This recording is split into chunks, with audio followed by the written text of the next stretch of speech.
Okay, so to begin, there were two main things that were wrong with this video clip. Well, there were actually many things that were wrong with this clip, but the two things that related to physics were that they showed Newton's third law incorrectly, and his third law states that for every action there's an opposite and equal reaction. And the second thing that was incorrect, and it was actually obvious, was that how he lived from a fall from that height. So I'm going to show you what should have happened, and before that I'll show you all the calculations I did beforehand and to sort of help me out. So first I wrote down his mass, and I just wrote it was approximately 75 kilograms. A little bit up or down, it wouldn't really matter because like any human would die after a fall like that. So next I wrote the gravity, which is negative 9.8 meters per second squared. And for the time, it took a while, but I just had to analyze the video a bunch of times, and I got approximately 94 seconds. And next, I found an equation online which helped me find the time, and the equation was h, or height, equals half of gravity multiplied by time squared.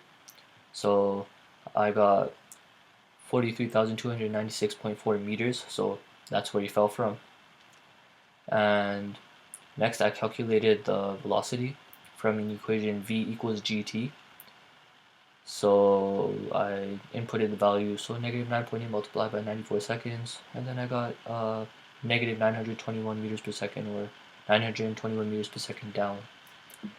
Next, I calculated the potential energy,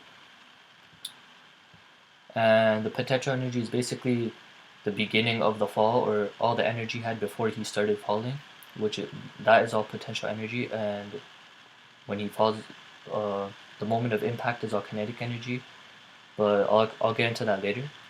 So I calculated that, which was 3.2 millijoules. Next, I calculated the force of impact, which turned out to be 63,645,708 newtons, and that is a lot of force. The force of impact is basically the moment he hit the car, and I calculated it using the equation force equals mass, which is 75 kilograms, times velocity, which is negative. So this should be negative. So negative 921.2. So the force is down because it's a negative force. So now I'm actually going to explain how bouncing works and why this guy shouldn't have bounced. So in order for an object to bounce, so I'll just show you. So this is a bouncy ball, and this is the ground. So it's dropped, and it hits the ground, and it looks like that. So when it's before it's dropped, all of its energy is potential energy, and the moment it hits the ground, it's potential energy. So the moment it hits the ground, the kinetic energy is 100%. So it's all kinetic energy, and the potential energy is 0. So it has 0 potential energy, and it's all turned into kinetic energy, and it's hit the ground, and as soon as it impacts the ground, it has 100% kinetic energy again, and at that fraction of a moment that it's touching the ground, the ball dents, or like becomes, it looks like this. It's flat, and the energy is taken out of the ball and transferred to the ground. So the ground basically takes the energy, and then the energy, right after that moment, the energy is transferred back to the ball, which results in the ball bouncing.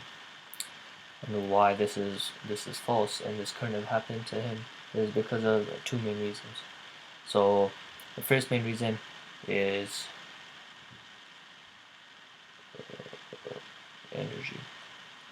So the first main reason is energy loss, and instead of energy transfer, energy lost is like uh, kinetic energy being lost instead of transferred back to the object, so turning into a different type of energy because of friction.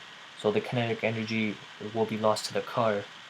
So he hits the car, his kinetic energy is lost to the car, it turns into friction, and that leads to the energy being transferred into heat or thermal energy.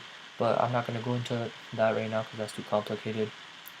And the main reason that this is impossible is basically it's actually kind of obvious. Is because of the material of the ball compared to the material of the person.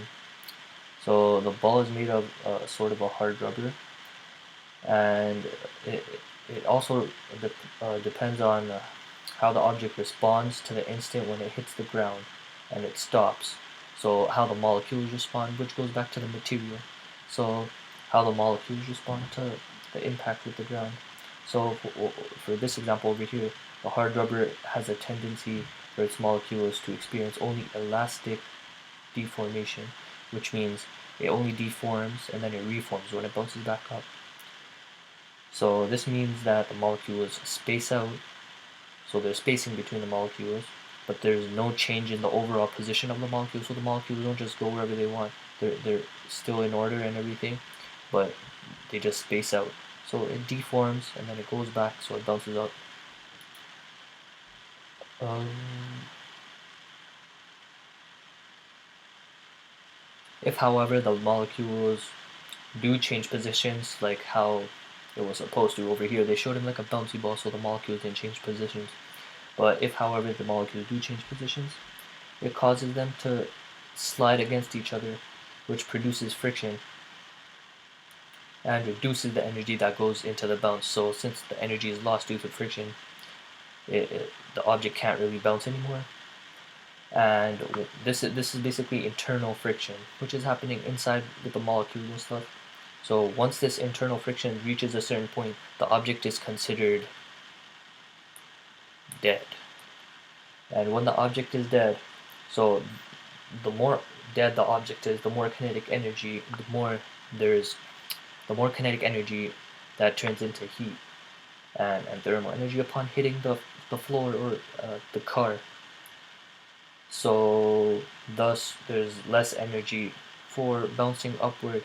So most of the energy is taken away and the object is dead and all the kinetic energy turns into heat, or not all of it, some of it turns into heat, and then that's the reason why the object doesn't bounce back up. And the force upon hitting this guy with this much force, it takes about only 4,000 newtons to break a bone. So if he's being hit with 63,645,708 newtons, all the bones in his body should be broken, and his organs that were stopped after he hit the ground, the organs were stopped by hitting the bones and the ribs, and all the broken ribs into the organs, and there should have been blood, and he should have been dead, and yeah. So this basically proves how he shouldn't have bounced up like he did, and